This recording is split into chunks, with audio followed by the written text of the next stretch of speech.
The Galactic Union was a sprawling network of civilizations, each with its own customs, traditions, and prejudices. Among the many species, the Xylothians were known for their beauty, their advanced technology, and their strict adherence to tradition. Their royal family, the House of Luminar, was revered across the galaxy. But there was one member of the family who was seen as a tragic figure: Princess Xelari, the blind heir to the Xylothian throne. Xelari was born without sight, a rare condition among the Xylothians, who prided themselves on their keen vision. To them, blindness was a sign of weakness, a flaw that rendered her unfit to rule. Despite her intelligence, her kindness, and her deep connection to her people, Xelari was seen as a burden. The royal court whispered behind her back, and potential suitors from across the galaxy turned away, unwilling to marry a princess who could not see. The Xylothian emperor, Xelari's father, was desperate. He knew that without a suitable marriage, the future of the House of Luminar was at risk. He issued a decree: any noble or dignitary who would marry Princess Xelari would be granted a vast fortune, a seat on the Galactic Council, and the eternal gratitude of the Xylothian people. But no one came. Years passed, and Xelari grew resigned to her fate. She spent her days in the palace gardens, where she could feel the warmth of the sun on her skin and the soft petals of the flowers beneath her fingers. She had long since stopped hoping for love or acceptance. She was content to live in solitude, far from the prying eyes of the court. Then one day a human arrived on Xyloth. Humans were a relatively new species in the Galactic Union, known for their adaptability, their curiosity, and their unconventional ways. This particular human, a young man named Daniel Carter, was an explorer and a diplomat. He had come to Xyloth to establish trade relations between Earth and the Xylothian Empire. When Daniel heard about Princess Xelari, he was intrigued. He had always been fascinated by the stories of the blind princess, the outcast who had been rejected by her own people.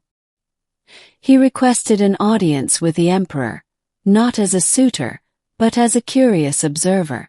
The emperor, desperate and weary, agreed. He led Daniel to the palace gardens, where Xelari sat alone, her long silver hair shimmering in the sunlight.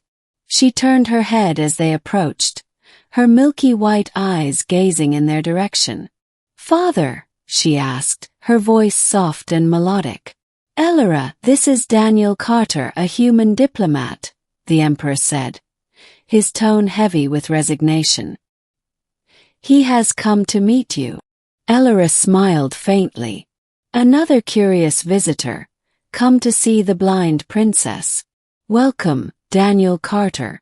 I hope you find my company tolerable." Daniel stepped forward, his heart aching at the sadness in her voice. "Princess Xelari, it's an honor to meet you. I've heard much about you. And I'm sure it's all true," she said with a bitter laugh. "The blind princess, the flawed heir, the one no one wants. Tell me, Daniel Carter, do you pity me?" Daniel knelt before her, taking her hand in his. "No, princess. I don't pity you. I admire you." Xelari's breath caught in her throat. No one had ever said such words to her before. "Admire me? Why?" "Because despite everything you've remained strong. You've endured the cruelty of others, and yet you still find beauty in the world. That's not weakness, princess. That's strength." Tears welled in Xelari's eyes, and she turned her face away. "You speak kindly, but words are easy. Actions are harder. No one would marry me, Daniel Carter. No one would bind themselves to a blind princess." Daniel hesitated, then spoke softly. "What if I would?" The garden fell silent. Even the birds seemed to hold their breath. Xelari turned back to him, her expression a mixture of disbelief and hope. "You, You would marry me. A human, willing to marry a Xelothian princess. Daniel nodded, though he knew she couldn't see it. Yes, princess. I would. The emperor stared at Daniel, his eyes wide with shock. You would do this. You would marry my daughter, knowing the challenges you would face. Daniel stood, still holding Elara's hand. I would. Not for the fortune or the power or the prestige, but because I see the person she is, and I believe she deserves to be loved. Elara's heart raced. For the first time in her life, she felt a glimmer of hope. Daniel Carter, if you truly mean what you say, then I accept. The news spread like wildfire across the galaxy. A human of all species had agreed to marry the blind Xelothian princess. Many scoffed, calling it a foolish decision. Others whispered that Daniel was only after the emperor's wealth. But Daniel didn't care. He had made his choice and he stood by it. The wedding was a grand affair, attended by dignitaries from across the Galactic Union. Elara wore a gown of shimmering silver, her hair adorned with flowers from the palace gardens. Daniel stood by her side, his heart full as he pledged his love and loyalty to her.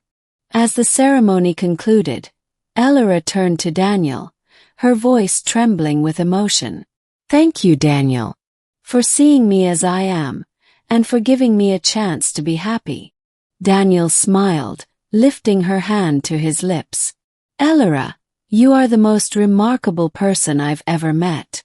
I may be the one who can see, but you've shown me a world I never knew existed. In the years that followed, Daniel and Elara ruled Xyloth together, their bond growing stronger with each passing day. Daniel's presence brought a new perspective to the Xylothian court, challenging old prejudices and inspiring change. Elara, with her wisdom and compassion, became a beloved leader, proving that her blindness was not a weakness, but a strength.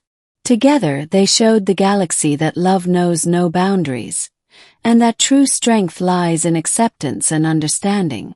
And so, the blind alien princess and the human who saw her for who she truly was lived happily ever after, their story a testament to the power of love and the resilience of the human spirit.